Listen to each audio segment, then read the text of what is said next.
Hello everyone, my name is Rosanna Durazio and I am a coach in the Writing, Reading, and Speech Assistance Center at the College of DuPage. In this quick video, I'm going to show you how to create compelling PowerPoint slides to accompany a speech or other presentation for your courses. I'll be focusing on three areas that will make the biggest impact on your slideshow: background, text, and images. Let's start with background. When giving a presentation, you, as the presenter, are the star of the show. Think of your background as your stage. It should not overshadow you. Opt for a plain background with high contrast. The simplest one is black on white. For something a little more formal, you could choose white on black. And for something that truly stands out, you can use color on color. This, however, is harder to see and can be overwhelming for your audience, so you should only use it sparingly. Save this for those truly important moments in your presentation.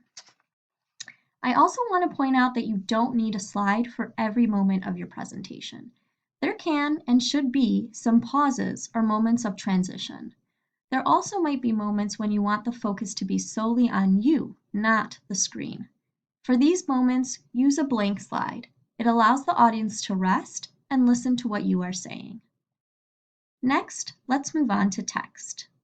As a rule, you should choose a basic font of medium weight that is easy to read. Some good fonts are Calibri, Tahoma, Arial, and Sego UI. Stick to using the same font throughout your whole presentation.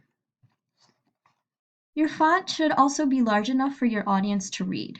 Headings should be no smaller than 48 points, and the body should be no smaller than 28 points. You can go bigger if you like. Keep text to a minimum by only using 1 point per slide. Keep your point to just a few words. Do not use full sentences. This will help you remember what you're discussing, and it will also help your audience by not overwhelming them with text that requires a lot of reading. Remember, the more they're reading, the less they're paying attention to what you're saying. If you must have more than 1 point on a slide, then you'll want to use something called progressive revelation.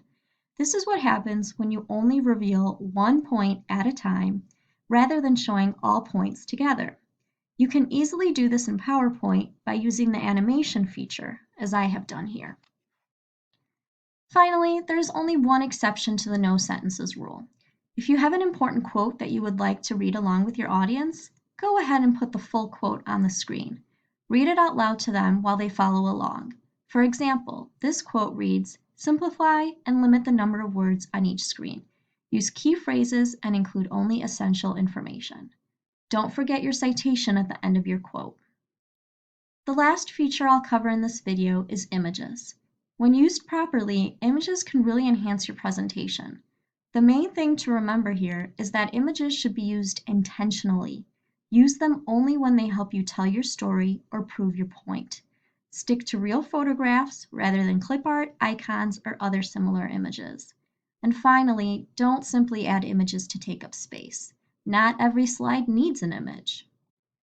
One great way to use an image is as a memory hook, something that helps the audience reinforce and remember what you're saying. Hopefully you can remember this point by looking at the literal hook in this picture. Another great use of images is to show places. It can be really hard to picture a place you've never been to, so show your audience what you're talking about instead. Use a picture if your topic is complex enough that a picture will help clarify it. Some things, like coding for example, may be difficult to understand for audiences that aren't familiar with it. You can show them a picture of code so they can see what it actually looks like. Finally, sometimes pictures are just the best way to tell a story. I could explain to you how much a baby hates being put down for a nap, or I can show you this picture of the baby crying, which you can almost hear through the screen. Sometimes pictures really are worth 1,000 words.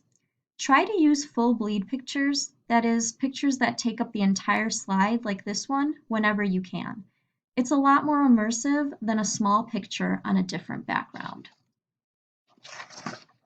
Now, a quick note on the use of images. Most images are copyrighted, meaning you can't just take them and use them for your own purposes because you don't own them. Most of what you find through Google Images is going to be copyrighted, so try not to use those. Instead, use pictures that are in the public domain, meaning that they're free for anyone to take and use. My favorite websites for this are pixabay.com, pixels.com, and unsplash.com. This way, you don't have to worry about citing or giving credit to the person who owns the photos. Thank you for listening, and I hope this helps you on your next presentation. For more help, please visit the Writing, Reading, Speech Assistance Center in the Learning Commons online, or make a one-on-one appointment with a WRSA coach. Thank you.